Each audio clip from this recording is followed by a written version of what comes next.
Do you love sour cream? Do you love creamy and delicious ingredients covering egg noodles? Then you will love this creamy stroganoff sauce I made for dinner the other night. It is a mixed grill version I came up with when trying to think of something to do with leftovers. I am sure you will love trying this recipe. It is an elegant and delicious dish for dinner.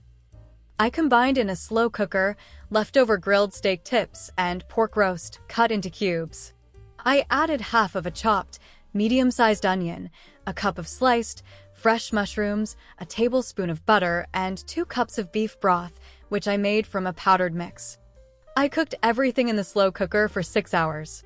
Once the ingredients were done, I transferred the ingredients into a large saucepan and then onto the stovetop on medium heat.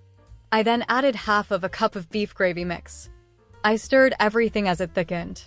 Then I added a cup of sour cream and a tablespoon of Dijon mustard. As you can see, I have 2 cups of wide egg noodles boiling alongside in a saucepan. Just look at that stroganoff, and how about that rich and velvety sauce? I drained the noodles and then plated them. I then generously ladled the stroganoff onto the noodles. I tidied up the plate, and now it's time for dinner. Thanks for watching. Please like this video and subscribe to my channel. See you next time.